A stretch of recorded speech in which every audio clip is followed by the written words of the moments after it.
So again, welcome everyone. We're glad that you're joining us today. My name, as Linda said, is Johanna Bleckman, and I'm one of the managers of the Measures of Effective Teaching Longitudinal Database Archiving Project here at ICPSR. ICPSR is a unit of the Institute for Social Research at the University of Michigan. So you'll hear from me a bit today, but my colleague Lesli Scott at the Survey Research Center, which is another unit of the Institute, will present most of our content today. Lesli is currently serving as Associate Director of the ISR Education and Wellbeing Program. She's been working on the MET project for the past 5 years, focusing primarily on development activities that allow users to access all of the various MET resources, including, of course, the MET video collection. So before moving on, just a quick pitch for our upcoming MET LDB webinars. In September of last year, actually, we presented a webinar offering an overview of the MET project given by Carrie Kerr from the Bill and Melinda Gates Foundation, along with discussion of the data files available in the data access process. So I would encourage you to visit the MET LDB website or go directly to ICPSR's YouTube channel to watch that 1-hour presentation. It'll provide you with a really good overview of the project that created these data, leading nicely into this 4-part series. So today's presentation is the first in that series, and the remaining 3 are listed here on your screen. Upcoming presentations will be focused on randomization within the MET project, video collection and scoring, as well as a session hearing from 3 of the earliest secondary analysts. They'll speak about their work, lessons learned about the database, challenges, and their preliminary findings. So please do sign up. I'm expecting a really stellar group of presentations, beginning with this one, given by primary MET researchers and then experienced secondary users as well. And again, you can find the links either in the email that hopefully you received or on our website. Okay, so this first webinar in this series will cover primarily the logistics of using the MET videos, including discussion of the sample, the available videos, some unique characteristics of the video format, along with a discussion of identifying or searching for videos in the secure video player. I'll follow that with info on the documentation and other resources that we have available, as well as steps to access the data, and a little bit on confidentiality and disclosure risk specific to the videos. So without further ado, I'll turn the presentation over to Lesli.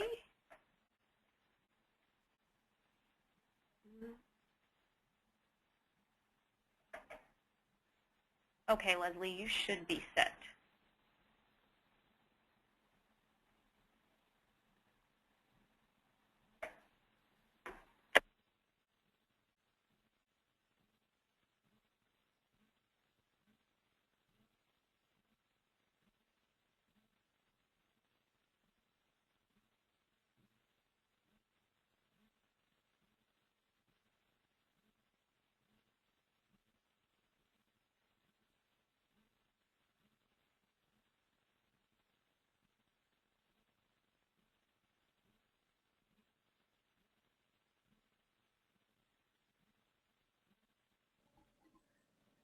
Lesli, have we lost audio on you?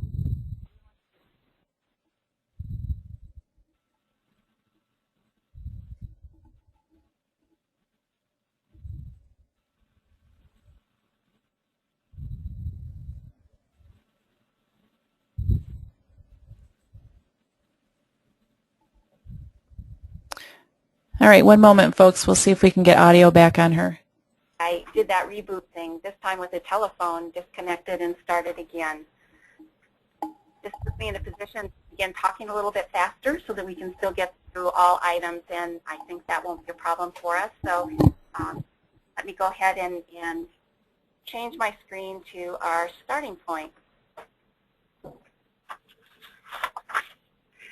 So one of the very exciting things for us during these years when we've worked on the MET project, Measures of Effective Teaching, has been that we've had this opportunity to work with researchers and educators. And more each year, we're seeing people make use of video in their research and in their practice. .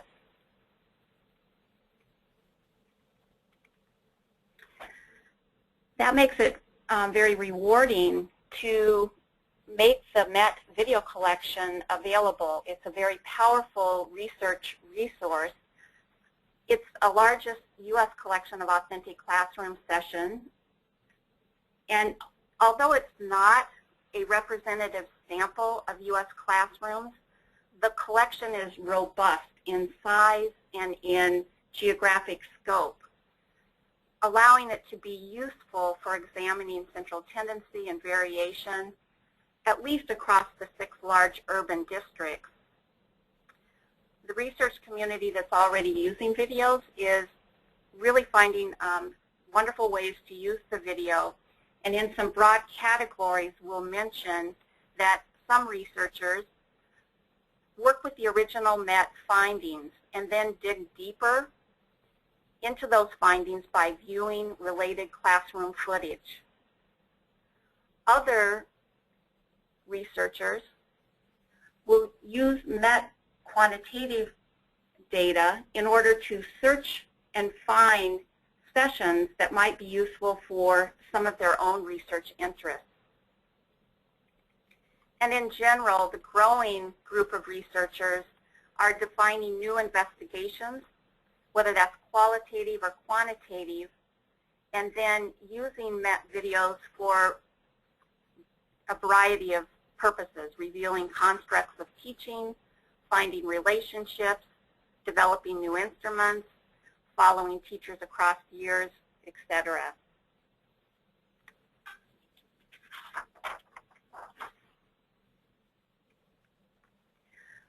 We're going to provide to you a very brief overview of the Measures of Effective Teaching project before we begin getting into more details about the videos and the video collections themselves.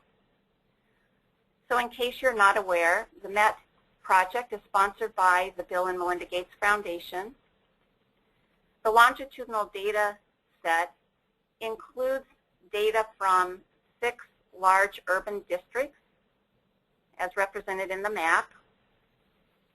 And the research partners who have participated in the project assisted with design, implementation, and analysis phases.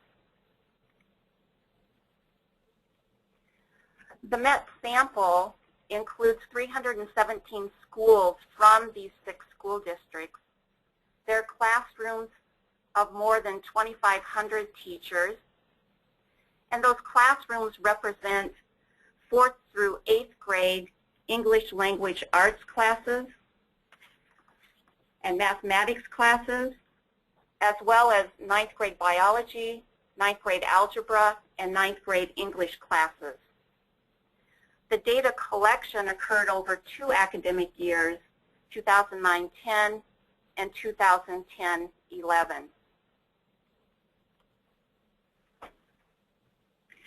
The basic MET research plan focused around a research theme, and that research theme is that teaching quality greatly influences student learning. Also, that multiple measures are needed to understand teaching well. Participant recruitment for MET was based on opportunity sampling.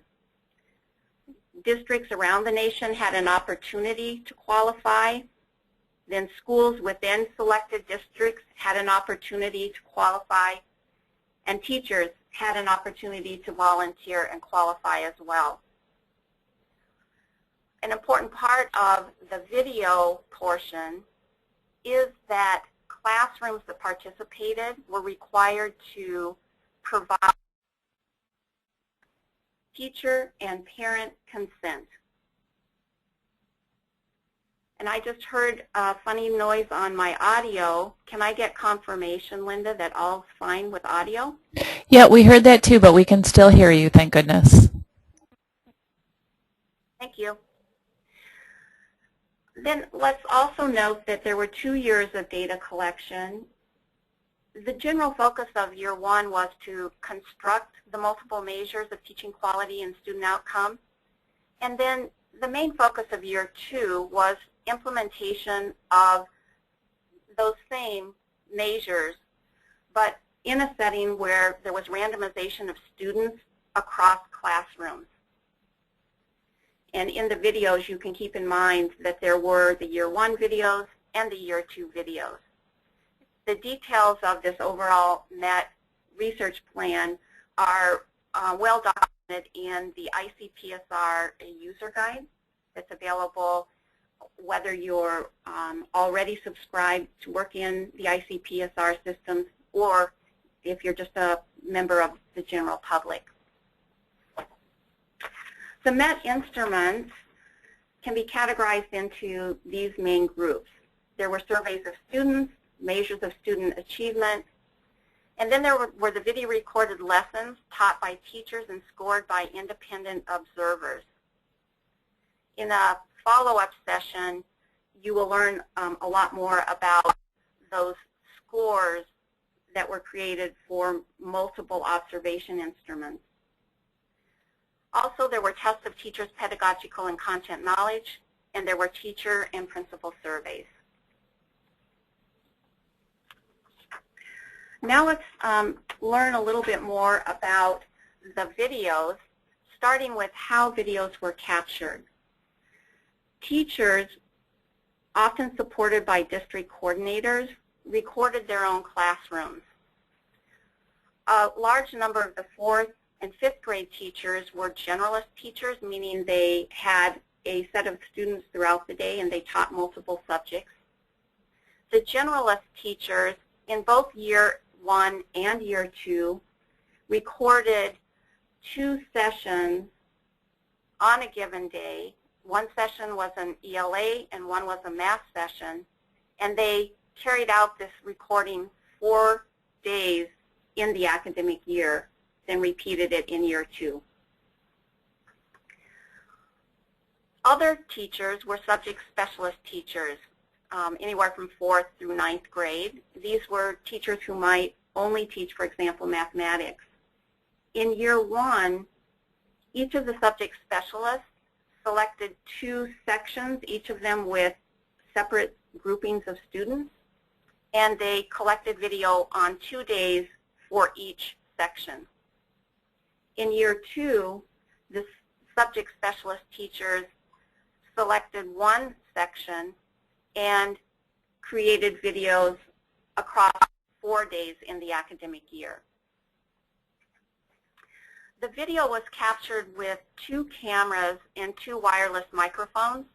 One microphone was a lapel microphone on the teacher to get very good audio from the teacher. A second was a microphone placed in the classroom so that you could pick up student utterances. The camera system was a panoramic camera system, much like the image in the upper right-hand corner. It had 2 parts to it. There's a part that's sort of like a glass cone, and this is the panoramic video that captures a 360-degree view of the classroom at all times. The other camera, which looks like a tube, was focused on the board and allowed you to see more of the details of what would have been put up as the teacher worked at the board. After capturing a classroom session, files were uploaded, and then a technician combined the 2 audios, the student and the teacher audio, and put them together with the panoramic video. Teachers viewed those videos and, in some cases, added artifacts to give you more details about their class. As a result of this data collection, over 22,000 classroom sessions were captured. 11,541 sessions are available in the longitudinal database. These are about 2/3 of the classroom sessions that were scored using the observation instruments from the MET study. About half of the sessions are focused on an assigned focal topic. So, for example, as part of the study, for half of their classes, a teacher might have been told, if it was a math teacher, we want a lesson that is about adding and subtracting fractions. Or if it was an English language arts teacher, we want a recording of a class about characterization theme. The other half of their videos would have been any topic of choice and is identified in the data as random topic. Just a note, the number 11,541 is not a static number. When these materials were put together, we were able to make that number of videos accessible to the research community. We work with our users, and as a result of their input, we find ways in which we can make other useful videos accessible. So if you pay attention, in some of the upcoming screens, you might see that there now actually are 11,606 sessions. And wherever we can, we continue to make this resource even more useful and meaningful to the users.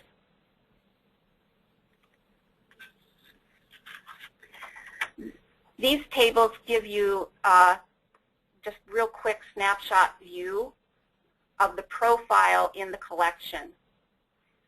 So in this table, the left table shows you the subject grade combinations, counts of videos collected in year 1 and year 2.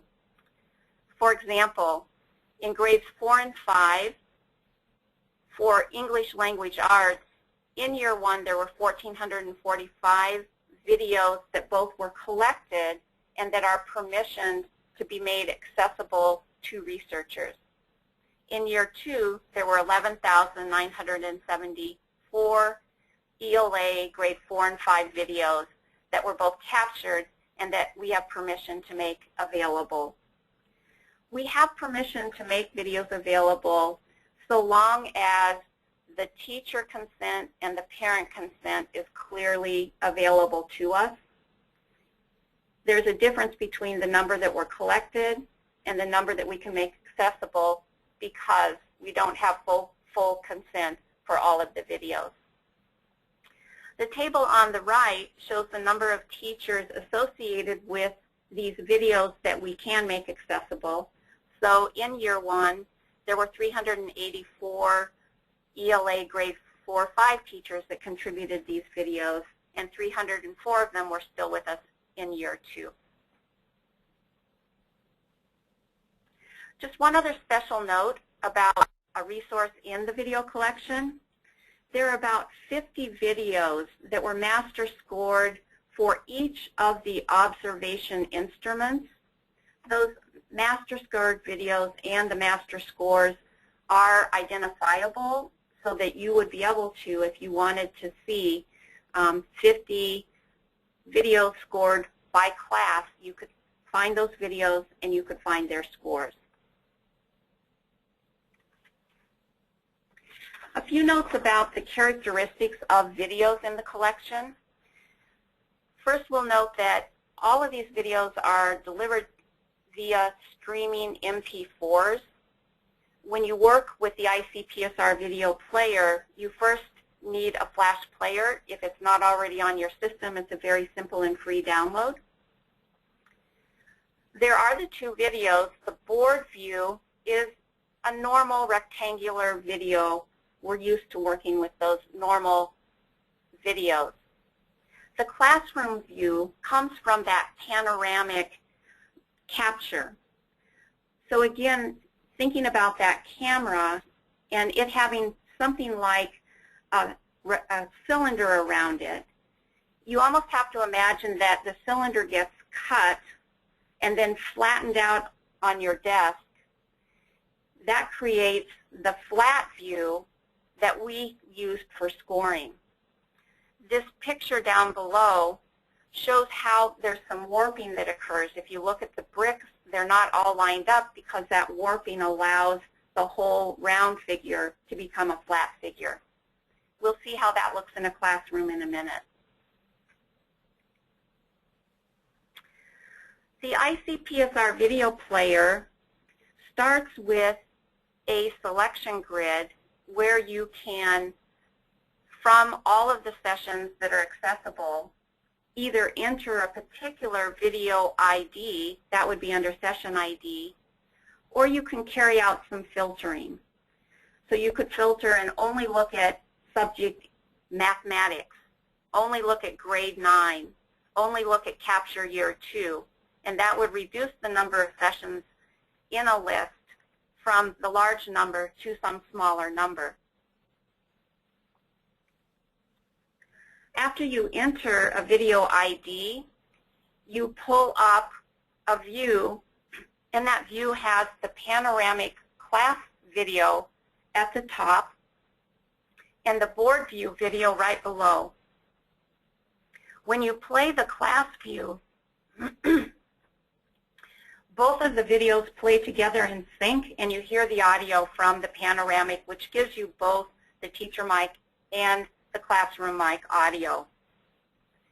Many of the videos also include some PNG files, which are just other views from the classroom.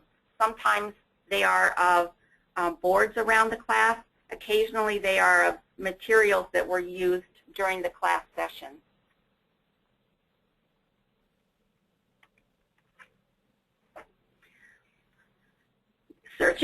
Searching for video is one of the very useful activities that we're going to introduce to you. We'll show you how you can search for video from the video player itself, but in order to narrow down to the most useful sets, we'll also show you how in the LDB you can use quantitative files to find videos of interest.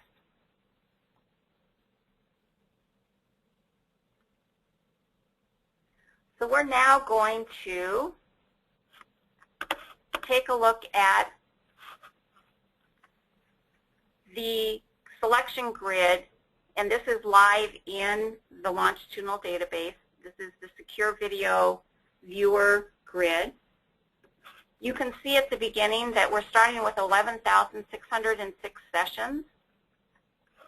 If we decide we want to narrow our search, we can change subject,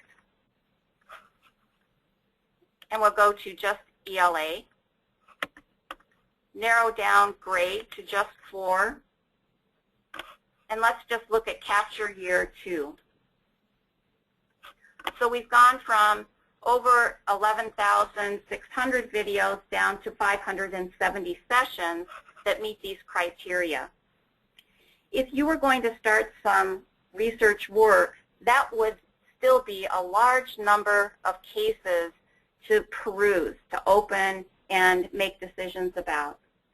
And so we also think it's going to be helpful for people to do searching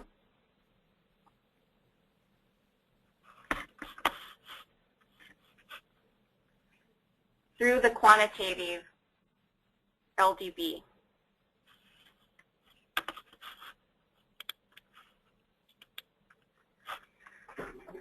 I'm going to just show you some of the screens you would work with if you were working with the quantitative files. The virtual data enclave is a secure system. You need a data use agreement to go into the system. We're working with screens that have been approved to be shown outside of the VDE.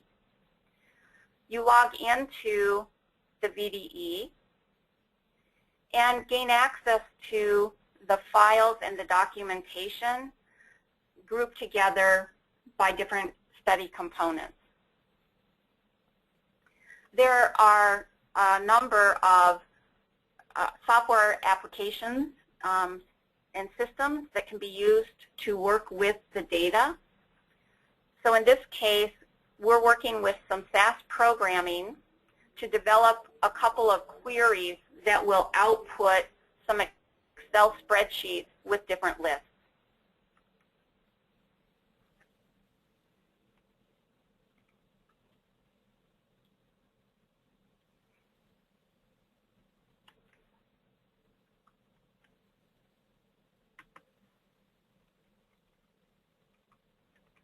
And so our first table that we've created is a table where we filtered for grade 4 ELA year 2 we've used a data file that was scored by class, and we found that there are 761 classroom sessions scored using class that meet this filter criteria. Like when we worked with the secure viewer grid, that's still a very large number of cases, more than I would want to one by one go through. So here's our list of videos, and there are going to be 761 videos in this spreadsheet. We decide that we're going to narrow the search, and so we're going to add that the focal topic is revision of writing. And when we add that constraint, we end up with 30 classroom sessions that were scored using class. And so here are those video IDs. I would probably take the time to go through this or some smaller sample of these 30 to see if there are some interesting videos for some of my research work. In this grid, we've included the class score for one of the dimensions, just so you can see that you can also use the observation scores as you're thinking about how useful a video might be. And so with the use of observation scores in mind, we can create a different query. This particular query, again for grade 4 ELA year 2, looks at the class dimension called instructional dialogue, because we want to find cases where there is a lot of interaction between teachers and students in an instructional dialogue. In this case, we filtered for only high cases, which are scores 6 and 7 in this class observation instrument. And we find 55 classroom sessions that meet this criteria. So again, this list of cases could be a useful set of cases for the research that we might want to carry out.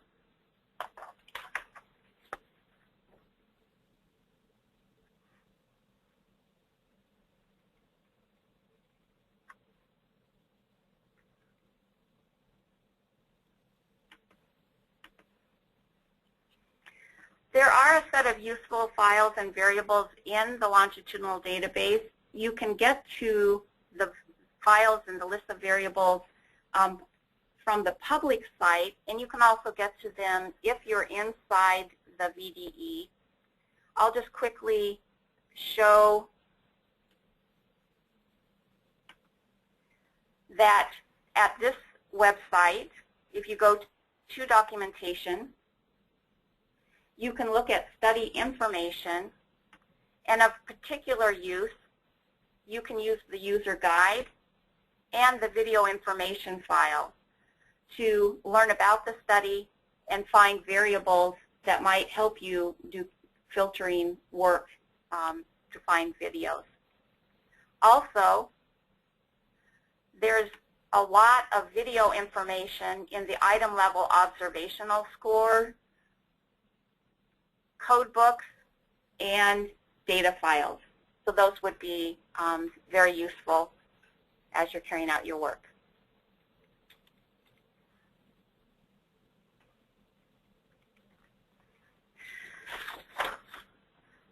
Many people want to watch video and create their own data, and there are different ways people have approached this.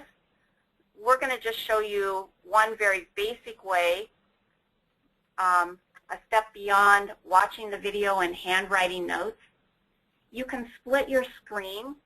In this particular illustration, someone's using a Google Sheet, and that Google Sheet is allowing the input of notes and scores for a hypothetical new rubric that's being tested, so that one or more than one observers can watch the video, input information, and potentially collaborate and develop the rubric based on that kind of input. A note about working with new data: it's acceptable to record information that does not identify people or places, and record that information outside of the VDE. However, if anything that you are putting together in the way of notes or data include information that would make it possible to infer an identity, you need to input that kind of data inside the VDE. And you can, with the VDE, likewise do a split screen so that you're watching the video in a part of your split screen and then working with maybe a spreadsheet or maybe some application inside the VDE where you can keep that protected and identifying information. I want to end just by noting that there are a number of people who are either already publishing or about ready to publish some of their work as early users of MET Video. I'll very briefly review the work of some early career researchers. Tanner, for example, is using about 130 videos. He is collecting talk aloud data from adolescents and expert teachers as they watch video. In essence, he's analyzing, looking for differences in how adults and adolescents might report on classroom management that they see in the videos. Bryant is using about 200 videos. He's developing a new observation protocol on cultural dimensions of teacher and student interactions. Lesli, not me, another Lesli, is using about 12 videos. These are transcribed, and she's coded them for mathematical development across lessons. Dennis is using about 200 videos. He's coding different instructional characteristics and identifying patterns of variation in how reading comprehension is taught. And Rachel is rescoring several hundred MET videos. It started with transcribing those lessons and now involves using contrasting tools for observation to see what information and validity might be lost when observations are focused on different aspects of classroom interaction. These early users are excited about their work. If you have any interest in following up with them, let us know, and we'll see about getting you in touch with any of their efforts.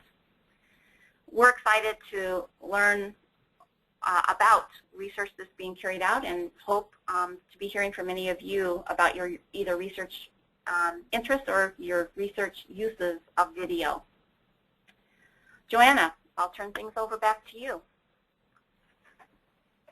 Great. Thanks, Lesli. I'll wait to get the presenter status here.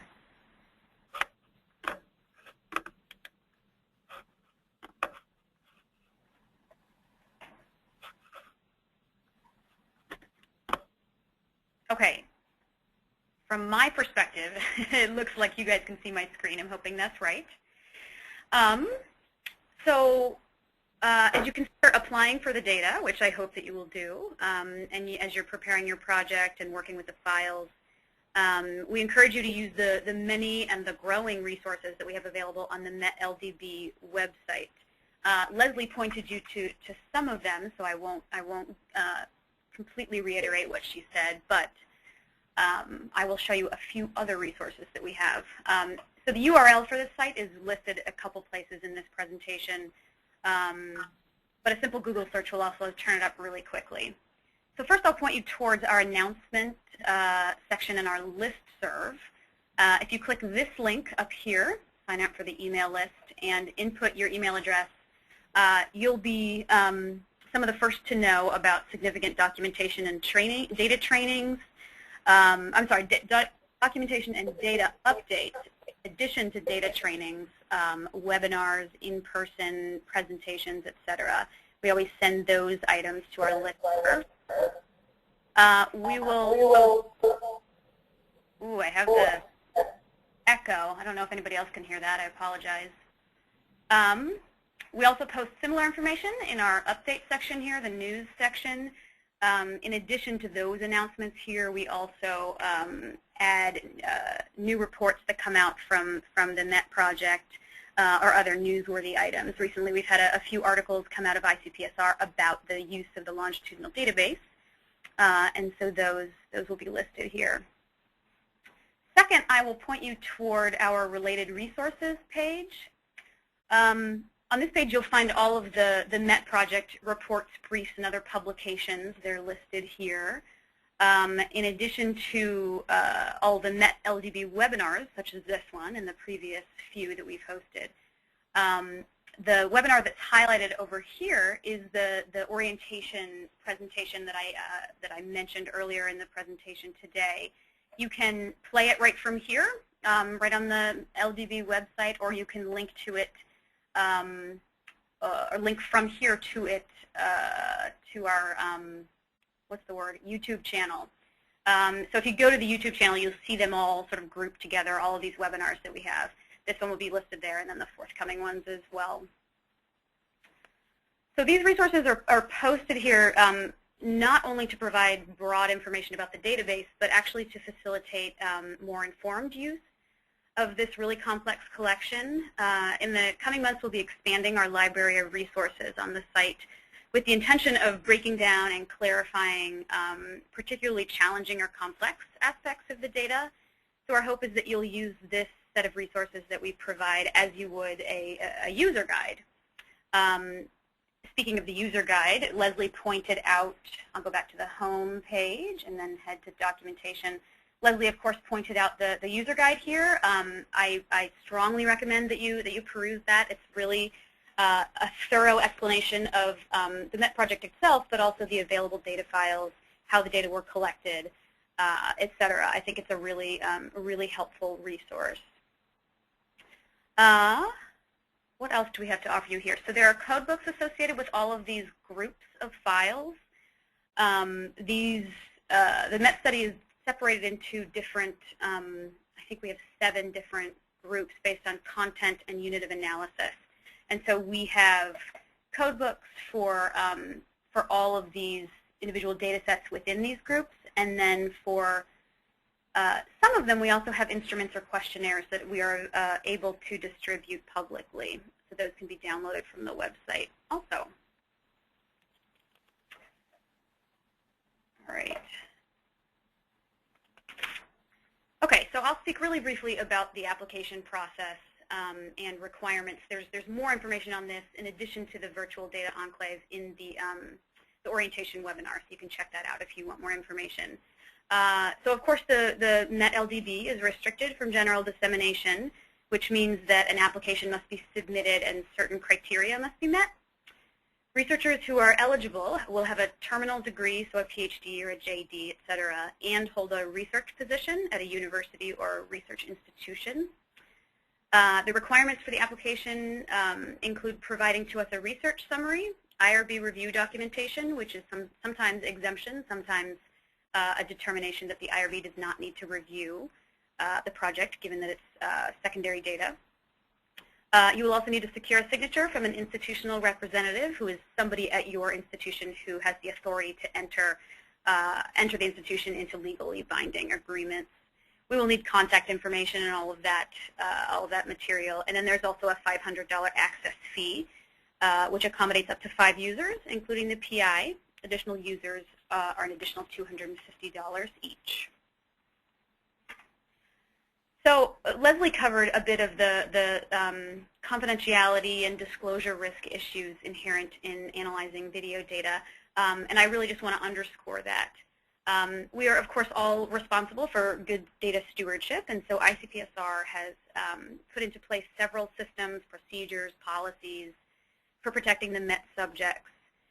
With regard to the video data, a few things that we do. We use an encrypted network protocol to stream the videos safely over the web to approved users with valid logins and passwords. Our IT team has embedded a key in the video player to ensure that software on the user's machine can be recognized in future access attempts. And we also use temporary URLs for each video so that the links cannot be saved, can't be shared, etc. But once the videos are streamed to researchers, we require that they stream the videos from an identified and secure location. You can learn more about that on the website and in the data use agreement process.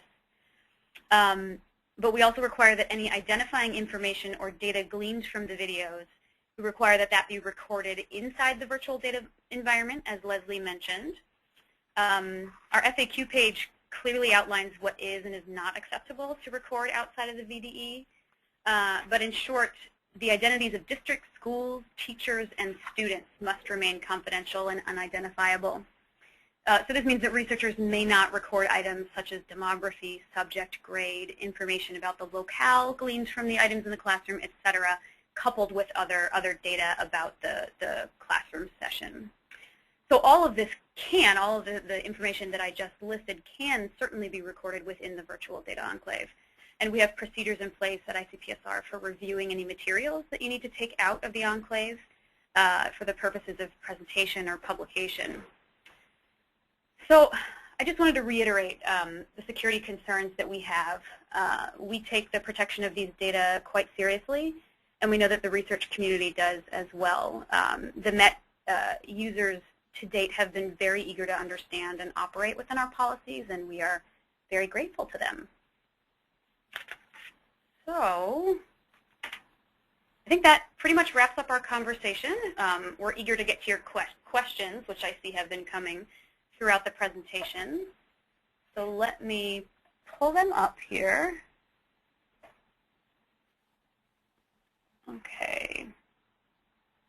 Okay, so Lesli, I think this one is for you. Are there any statistics sessions that were recorded at grades 6 through 8?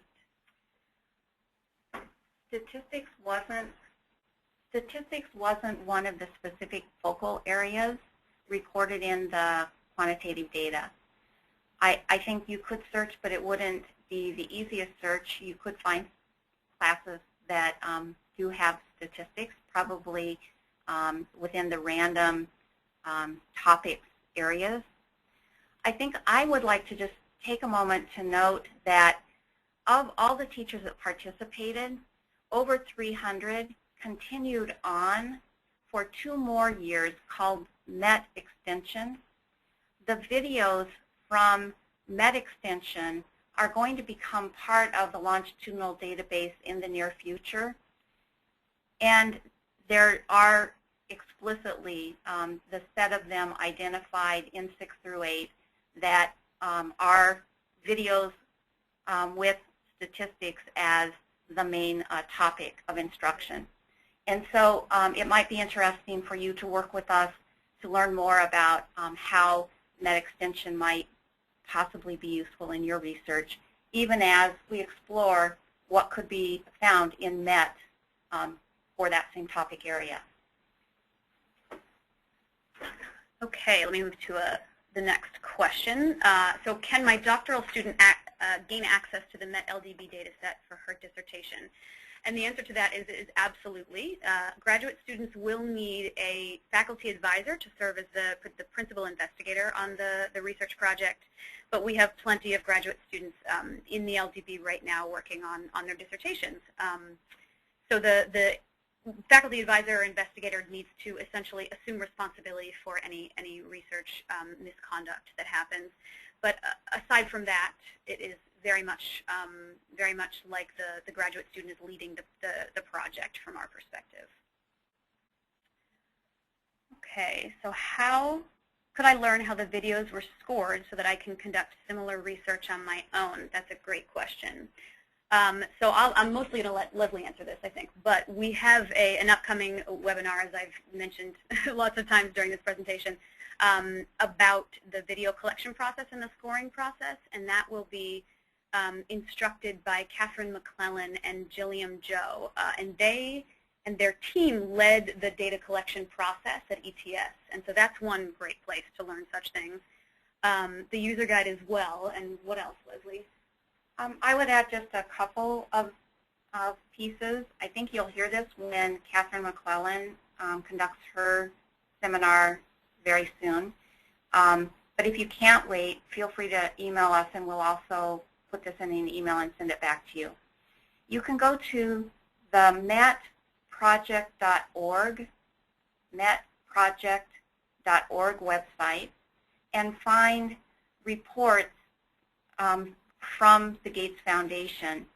Among those, there are good descriptions of the instruments and the process carried out to score the videos. So that would be a good resource for you. The user guide is going to give you some basic information.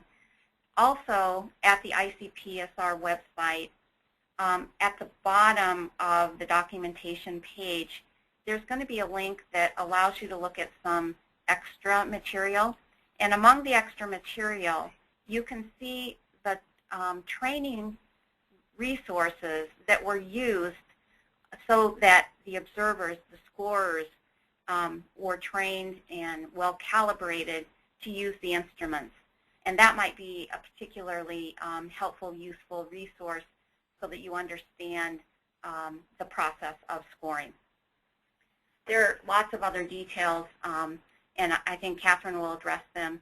There are details about how someone's certified to really do the observing. Not everyone who tried passed certification. And then how inter-rater reliability was established and how the observers were calibrated or how they maintained good agreement in order to continue working on the project.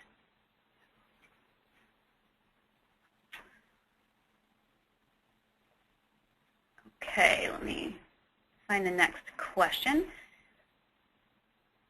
If you are interested in using the data and you are not in a research institution, can you be allowed to use the data?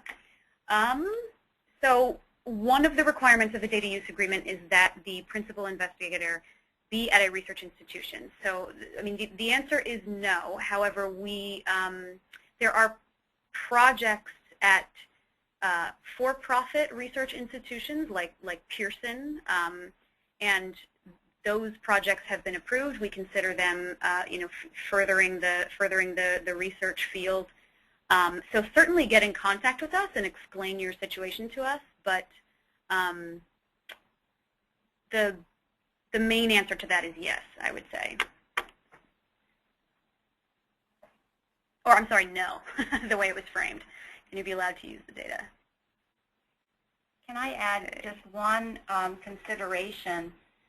Research needs to be IRB approved, and so if you aren't part of an institution that holds an internal review board, one avenue is to find the independent IRB outlets and see whether or not what you're interested in could allow you to go through that process.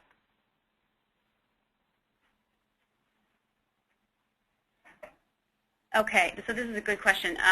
I'm applying for the core files and base data for my research. Our school IRB office designates this as non-human subjects research so that an IRB is not needed. They can write such a letter. Will this be sufficient? And the answer to that is definitely yes. Most of the, I don't know if I'd say most, a lot of the applications that we receive, the associated IRBs have determined that a review is not needed. So it doesn't even go so far as an exemption. A review is not needed because it's not considered human subject research. And so as long as an official letter from the IRB is provided, that will be acceptable. So how do you go? Let me check the time, actually. I think we have time left. We'll try to squeeze in a few more, questions. Okay, so how do you go from a query in the VDE to looking up the videos? Also, can you query from two different data sources at the same time? For example, class ratings and tripod student survey values. When you're working in the VDE, you can work across all the data files. So the queries that we saw made use of both the video information file and the class item level observation scores files. It really comes down to you setting up the programming that crosswalks between the files, and there is a crosswalk resource to help you know how some of that work can be carried out. When you create a list like we saw, there was a left-hand column and it had a list of IDs. You need then on a video-by-video basis to input that 4-digit video ID into the secure video player grid, and it will search for and bring up that case so that you can open the panoramic and class board views.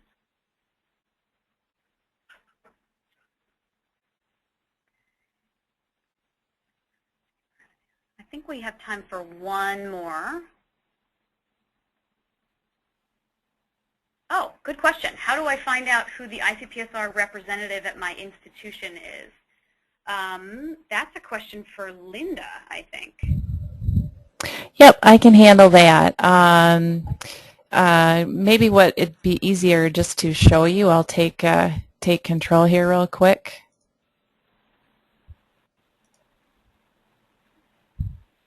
And probably right now you should be seeing some nice spring flowers.